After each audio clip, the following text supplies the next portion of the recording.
Ding dong, the witch is dead. Jimmy Lake is fired. What's next for the Falcons defense?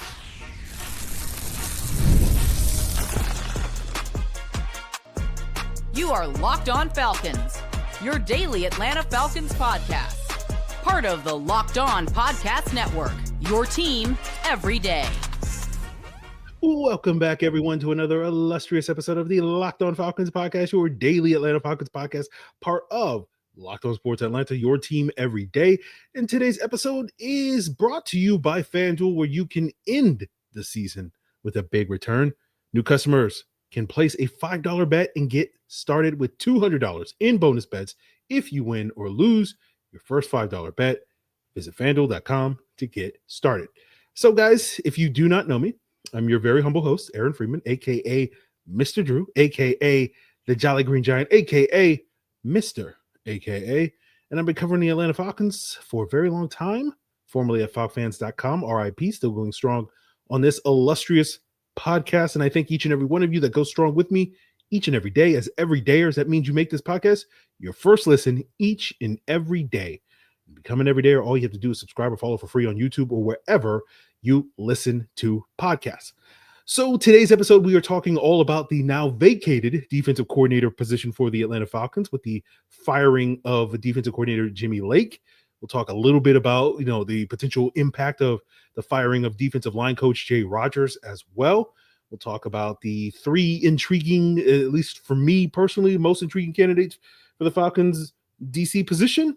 A couple of guys that I don't want the Falcons to hire as their defensive coordinator, but we'll have a big list. I think we have, almost 20 guys on the list of potential options for the Falcons.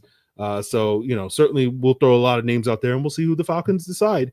If maybe they'll go outside that list. But let's start with the big news that happened on Saturday. Falcons firing defensive coordinator Jimmy Lake and defensive line coach Jay Rodgers.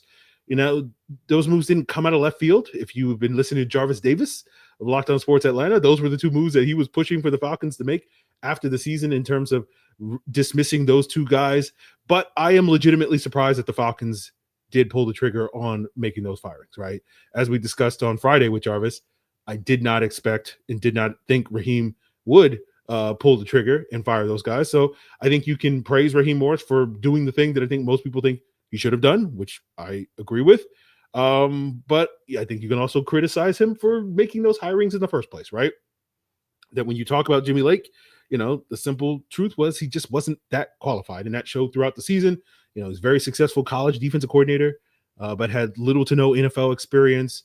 And essentially it boils down to he got the job because him and Raheem have a relationship going back to 2007 when they were both assistants under John Gruden in Tampa Bay. And as I said on Friday, I was like, that's his boy. Like, he's not going to fire his boy. They go back years and he fired his boy. And so when we look at why Jimmy Lake got fired, due to the downfall of the Falcons defense, I think week 18 and that loss to Carolina gave him up 44 points. So that Panthers defense was kind of the nail in the coffin. That, if the Falcons had only given up 30 points to the Panthers instead of 44, do I think Jimmy Lake would still be the defensive coordinator? Yes, I do. But Jimmy Lake was under fire for most of the season from this fan base due to the disappointment of the Falcons defense and their performance throughout the season. It did not live up to most people's expectations, but again, your expectations and other people's expectations vary. If you happen to be a very humble host of the Locked On Falcons podcast, the Falcons defense performed roughly at about the expectations you thought. The floor that you sort of set for that team going into the season was going to be like the 28th best defense in the NFL. They finished 29th in DVOA, right? We talked about how going into the season, the expectation was this was going to be a bottom 5 pass rush. Well, they finished 31st in sack rate this past year, and were at the bottom of the league for most of the season until after the bye week.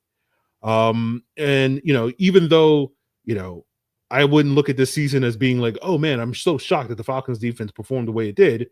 It did feel like there was a lot of meat left on the bone. We discussed this throughout the season, right? And I think a lot of it had to do with the Falcons' sort of flawed philosophical approach that they borrowed from the Brandon Staley, Vic Fangio, school of defense. And, Brandon Staley was Raheem Morris's predecessor as the defensive coordinator with the LA Rams.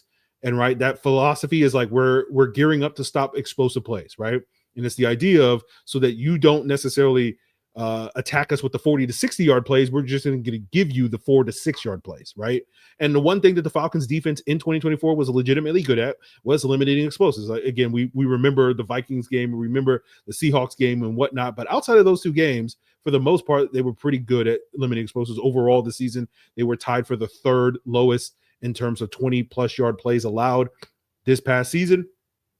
And so the idea behind that philosophy is, sustaining long drives for an offense is hard when you got to go 8, 10, 12 plays, right? Due to the fact that even the best offenses in the NFL convert less than 50% of their third downs. And so if you can get a team into a situation where they get to the second or third down on a given series, the advantage is going to flip to the defense. Now, the problem for the Falcons, especially early in the season, were that they were too soft on some of those early downs. They were conceding too many yards on those early downs, and that allowed offenses to stay on schedule. So the advantage never really flipped to the defense because far too often in those first 5 or so games of the season, teams were getting into third and shorts, right? The Falcons defense was in third and short, 1 to 3 yards, a league high. Like it was almost half of their third downs in the first 5 games were third and 3 or less to go when the league average was like 30%, right?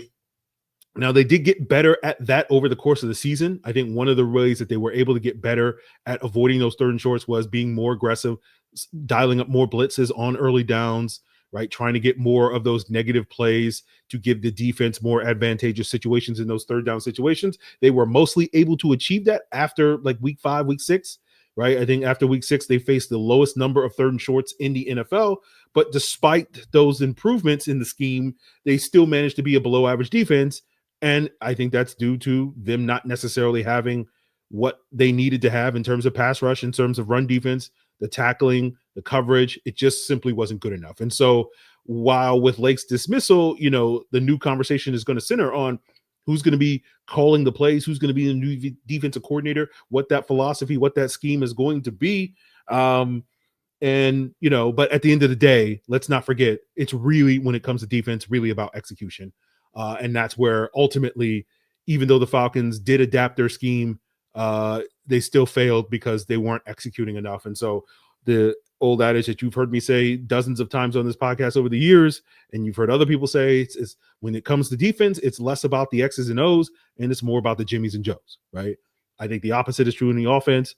We'll talk about that more when we get to Zach Robinson probably later this week, but today we're just going to focus on the defense. And so we'll continue today's conversation talking about, the potential signal that Jay Rodgers firing has on what direction the Falcons may go in their next defensive coordinator. But I've also compiled 18 names of potential options for the Falcons, and we'll talk about some of the guys that we'll eliminate some of the guys at the bottom of that list for me before we get to the guys at the top of the list, and that we will get into as we continue today's Locked On Falcons. So growing your small business in 2025 is going to come down to how well you can hire. Interesting. Falcons could certainly use a boost in that. And let's face it, better hires start with smarter insights.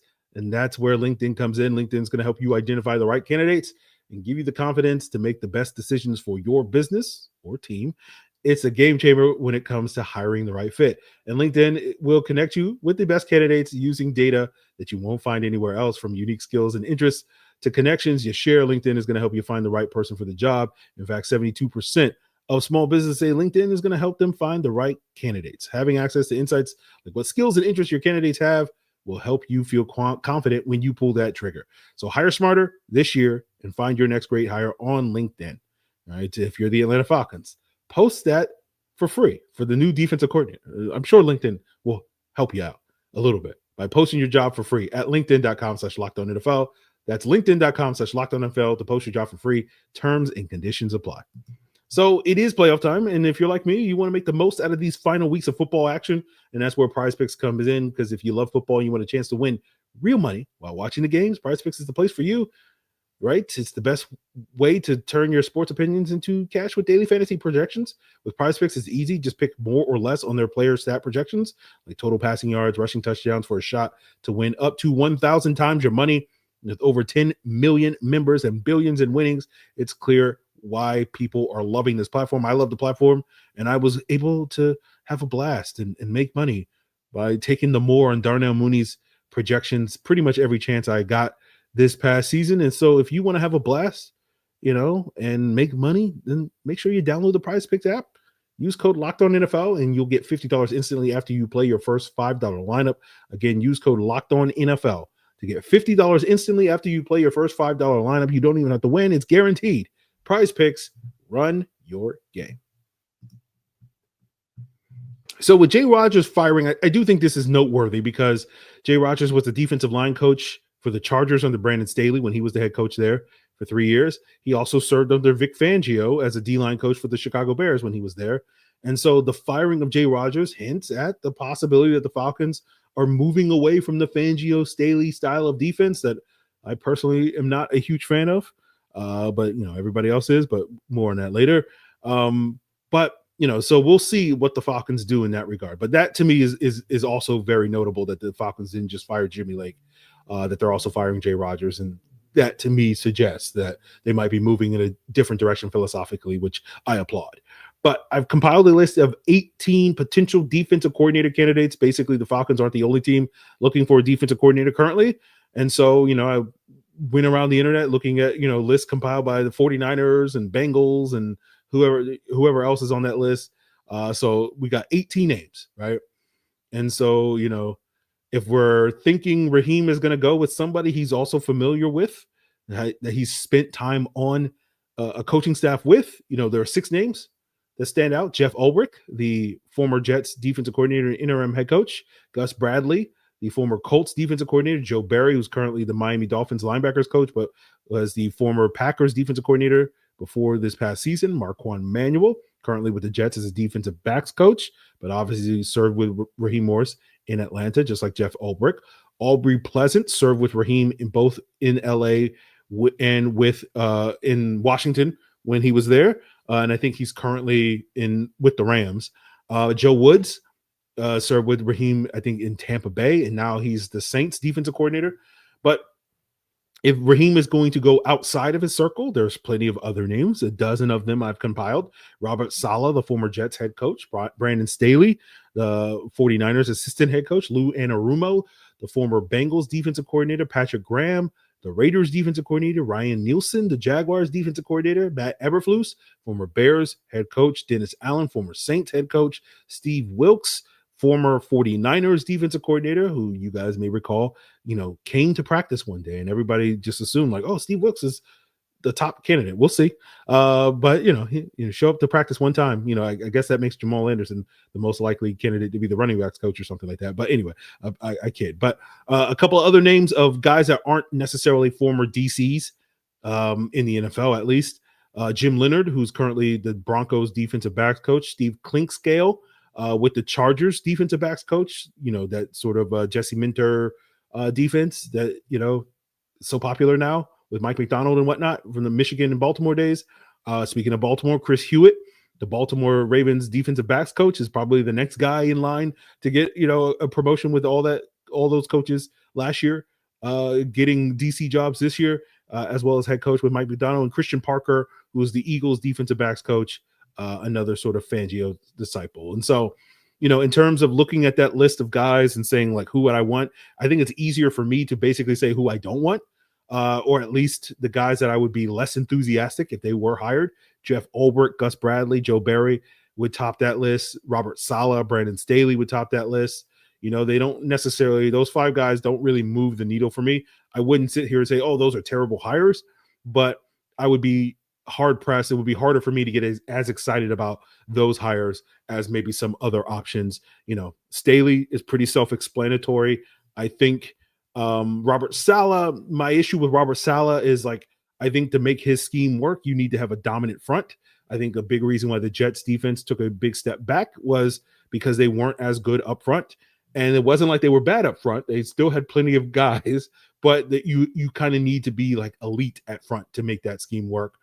And if the Falcons had several years to build their pass rush, I'm probably more in favor of Robert Saleh. But because this 2025 season is kind of a make or break year and you kind of need it to be instantly good, it doesn't make me very optimistic that the Falcons can build the type of front that they need for Robert Saleh to work without the Falcons basically spending all the money in free agency. And we've talked before about if the Falcons make the choice to do that, does that, limit their potential to be able to improve their roster in the future, especially if this season doesn't go the way it does, that we want it to go, right? And they're making changes, and then you're hamstringing the next coaching staff. And so it's just a domino effect. And so I don't think Robert Saleh is the right fit for the Falcons. Ulbrich is in a similar way. Seems like a good guy. Had some interactions with him last year at the Senior Bowl. Seems like a good guy. I feel bad for being as critical as I was for Jeff Ulbrich during his time here in Atlanta, but I wasn't that impressed with the job he did as a linebackers coach during his time in Atlanta under Dan Quinn. And then I sit here and I go, like, what exactly is his defense? Because, like, you always feel like, in New York, that was Robert Saleh's defense. In Atlanta, that was Dan Quinn and Raheem Morris's defenses, so it's like, what type of philosophy are you bringing to the table? And so that wouldn't move the needle for me in a major way. But, sitting here today, like, if you ask me who do I think is probably going to be the higher, it's probably going to be Jeff Ulbrich, is basically what I would guess. I think he would probably be the safest bet, the smartest bet at this point in time, but we'll see. Joe Barry, the reason why he's on my I don't want list is just because, he had those soft zone defenses in Green Bay that were not effective. And then Gus Bradley, it's the same thing. Where it's just like, all right, like, you're not really doing anything. Your defense was fine. Your defense was great in 2014, but I don't know if it's great in 2025 at this point in time. So, even though I started with who I didn't necessarily want, there are 3 names that I mentioned in that list of 18 guys that are most intriguing. And so we will continue today's Locked On Falcons talking about, to me, the 3 guys that I'm most intrigued by if the Falcons were to pursue them as their new defensive coordinator. We'll get into that as we wrap up today's Locked On Falcons. So from big upsets to game-winning drives, the NFL playoffs are better with FanDuel. And right now, new customers can bet $5 and get $200 in bonus bets guaranteed. That's $200 in bonus bets. Win or lose. And the FanDuel Sportsbook app is going to give you everything you need to place live bets on this playoffs. All right. Whether it's same game parlays, so much more. Right. I told you guys I had my 3-leg parlay. The first leg won. Right. My 3-leg parlay bet against first time starting quarterbacks in the playoffs. Right. So I went Buffalo. That won. We'll see if Tampa Bay can take down Jaden Daniels on Sunday night. As I'm recording this, that game hasn't been played. And obviously the last leg is the Rams taking down, I forgot who's the quarterback on the other team. Sam Darnold. That's who it was. Okay. I forgot who they were playing on Monday Night Football. So we'll see if those 2 legs hit. But like, that's the beauty of FanDuel. You can bet anything. You can bet, NFL, college football. We got a national championship game coming our way. You got college basketball, NBA, NHL. It's all there for you at FanDuel.com. And if you join today, you can get started with $200 in bonus bets over at FanDuel.com. Make this playoff season unforgettable with FanDuel, an official sportsbook partner of the NFL.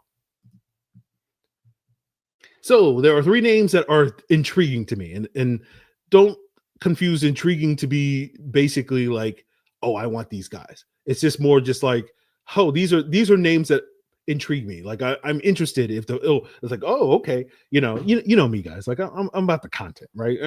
Doing a daily podcast. I'm just like, who are the guys that I can do good content about? And like, these are the 3 names, I'm all really about the content. No, I'm kidding. But it's like Steve Wilks, Patrick Graham, and Dennis Allen, right? Now, I say Dennis Allen just because in terms of the style of defense I like, my preference for defense, right? Allen checks most of those boxes. Press man, simulated pressures, right? We saw how effective that style of defense was in 2023 under Ryan Nielsen and Allen protege. We've seen Dennis Allen's defense up until this past year be consistently one of the top 10 defenses in the NFL for most of his tenure in New Orleans from starting in 2015, right? The fact that they have been able to, the Saints defense has been able to keep Mike Evans in check, to me, is a testament to Dennis Allen doing good things defensively while, the Falcons just watch Mike Evans just cook them every single year. And it's like, what are we doing here, guys? But, so to me, from a just pure preferential standpoint of what style of defense I like, Dennis Allen's at the top of that list, right? Now, Steve Wilks is on that list. And I mentioned this last year when he was a potential head coaching candidate for the Falcons, right? Who they interviewed for their vacant head coaching position before ultimately settling on Raheem Morris for that job. But I mentioned this then, where his scheme is kind of defined by the fire zone blitz, right? Which is similar to this type of scheme that the Falcons ran in 2020 when Raheem Morris took over as the interim head coach and put his own spin, more of his own spin on that defense after Dan Quinn's dismissal. And they ran a lot more sort of fire zone blitzes, bringing 5-man pressures, playing zone behind it. And so that's basically, for those of you not familiar with what I mean by fire zone blitz, that's basically when you bring 5 or more rushers and you're going to play zone behind it, typically, 3 up, 3 deep, right? So like a cover 3 style of defense, rather than what teams traditionally do when they bring 5 or more, where they're playing man behind that. So when I look kind of at the current version of the Falcons defense, right, when we saw their success after the bye week, especially with the pass rush improving after the bye week, they ran a lot more 4-man simulated pressures rather than sort of 5-man pressures. But to me, like, that you can kind of bridge that gap, right, in terms of how the style the Falcons want to play. I think that kind of best matches what the Falcons already are post-bye when they were playing their best football. So I think in terms of marrying where the Falcons are today with what the Falcons hopefully want to grow into, I think Steve Wilks is a good fit in that regard. Now, the third name is Patrick Graham. And I can't really tell you what defines Patrick Graham's scheme. I haven't done enough research on it. But he does come from the Patriot school. He did serve under Bill Belichick for a long time. Has been a defensive coordinator in Miami in year 1 under Brian Flores. Then spent, I think, 3 years in New York with the Giants under Joe Judge. There might be another year in there in between with another team, but I know the last 2 years he's been in with the Raiders. And to me, what's been interesting to note is, if I asked you who, led the league in cover 0 blitzes this past year, probably most of you would assume it would be Brian Flores, the defensive coordinator of the Minnesota Vikings, who that was kind of his signature for several years in Miami in previous stints. But it was actually the Raiders this past year, based on the data I've seen, under Patrick Graham. And I feel like I've admired his work from afar in New York and with the Raiders, despite not necessarily having, a who's who of talented players. Obviously, Dexter Lawrence and Max Crosby and those guys do exist. So it's not as if, they're bums or anything like that. But for the most part, he hasn't been, given, elite talent. And I think he's been able to produce, decent to good defenses in that period of time. Like, I think a big reason why Antonio Pierce got was so successful as an interim head coach and wound up getting that job is because of the work that Patrick Graham did as the defensive coordinator in the back half of 2023. And so when we talk about what defines Patrick Graham's defense, from what I understand, and again, I haven't done a deep dive, but from other more knowledgeable people that talk about Patrick Graham's defense, the lack of definition is kind of the definition, because that basically shows that his defense is kind of adaptable. And from what I've heard other people talk about, like, the defense that he ran in Miami versus New York and Las Vegas are not the same defenses. And so they, kind of adapt week to week and whatnot. And so that to me kind of stands out. And so those 3 guys kind of stand out for me personally. Again, I would love Dennis Allen. Probably the one knock on hiring Dennis Allen is, can he run a 3-4, right? Or does he want to run a 4-3? And again, that changes how certain players fit. Again, the Falcons have guys that are more 4-3 oriented. The Falcons also have several guys that are more 3-4 oriented. And so they got to figure out what solid defense. Knowing Raheem, they're going to probably stick with the 3-4. And so that to me makes more sense for Wilks and Graham, who have had more experience running a 3-4 defense. But ultimately, I'm not as invested in who's going to call the defense.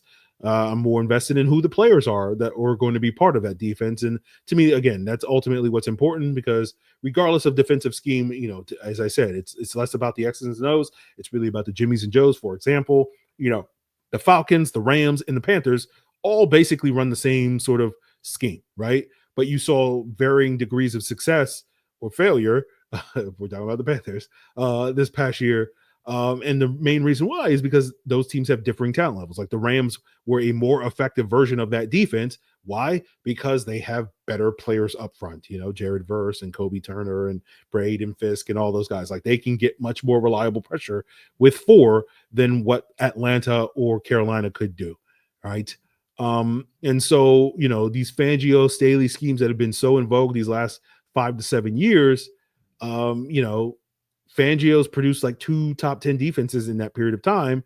And it was this past year with the Eagles with their loaded defensive roster. And it was like 2018 with the Bears when that roster was loaded with guys like Khalil Mack and Akeem Hicks and Eddie Goldman and all those guys. Right. And then you look at Brandon Staley, his defensive scheme, worked really well with the Rams when they had Aaron Donald and Jalen Ramsey and all those guys. And it didn't work quite as well with the Chargers when they didn't have those guys. Now, it's not to say that the Chargers had scrubs because Derwin James and Joey Bosa and Khalil Mack exist, but a lot of those guys were hurt during those years.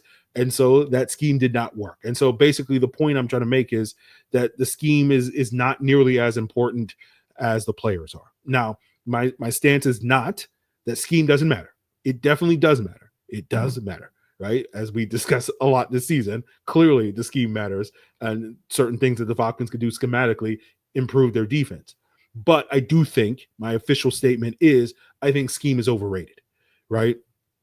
And like 2 years ago, everybody and their mama, when they were coming up with their short list of top defensive coordinator candidates to replace Dean Pease after his retirement under Arthur Smith, everybody had Jiro Evero as their top guy. And nobody was like, Ryan Nielsen, who's that? I don't want that guy. Right. And we watched Ryan Nielsen go on to have a lot of success in Atlanta in 2023, less so in Jacksonville this past year. And we watched Jiro Evero not really have any success in Carolina. Right. And had a historically bad defense this past year. And the reason for that is that because Ryan Nielsen's scheme is magical? No. Right. Again, I'm a fan of that scheme because, again, as I said, it checks a lot of the boxes I personally prefer when it comes to defense, but that scheme has flaws just like any defense does. And the key is, and I said this then, is like, it's not really about the scheme. It's about the pieces of the Falcons added. And the reason, in my opinion, that the Falcons defense, looks relatively good in 2023 was because of the pieces they added at offseason. David Onyemata, Caden Ellis, Jesse Bates, Calais Campbell, Bud Dupree, Jeff Okudah, right? And I think we're going to have the same exact conversation this offseason, especially as we get closer to free agency. And so to me, the question is not who's going to be the defensive coordinator. To me, the bigger question is who are you going to sign in free agency, right? Because if the Falcons are just going to sit, it doesn't matter who the defensive coordinator. If the Falcons just sit here and get complacent again and aren't, proactive in free agency to supplement this defense, then I don't expect much improvement because, as we know, the draft, you can hit a home run in the draft, but the odds of you getting impact year one guys is very, very low. And if you want to move the needle for this defense in 2025, rather than moving the needle for this defense in 2027 and beyond, then free agency is the way to go. So we'll see how it goes. In terms of the timetable of when we might get a hire, I have no idea. Someone in Discord asked me over the weekend, and I was basically blurted out like next week. I don't know, and I don't really know. Like it could be next week. It took Arthur Smith 3 weeks, I think, basically, and to hire Ryan Nielsen and going through that process. And I think they hired Nielsen the Friday before the Senior Bowl that particular year. So, we'll see how that goes and what that timeline looks like. But, I'm sure as this month goes on, we'll talk more about sort of the pros and cons of the Falcons defense, do kind of more of an autopsy of this defense, especially when we get to the positional breakdowns as we do at the end of each season. But later this week, I do want to talk more about the offense with Michael Penix and his strengths, as well as, some of the things that Zach Robinson, I think, has to do better as a play caller this off season or heading into next season. So those are all the things that I think are in store for you. Obviously, as we get more names, on this sort of DC search, we'll break it down and whatnot. And hopefully, at least with the 18 initial list, we at least give you an idea of sort of many of the options available. So obviously we'll continue covering this here on this illustrious podcast. So continue to make us your first listen. Check us out on YouTube or wherever you listen to podcasts. And of course, if you want to get the lowdown on what happened this weekend in playoff action, as well as what's going on around the rest of the league, of course, Locked On NFL is going to have you covered with 2 shows daily. And of course, you can find that on all the same podcast platforms you can find Locked On Falcons. It's all part of Locked On Podcast Network, your team every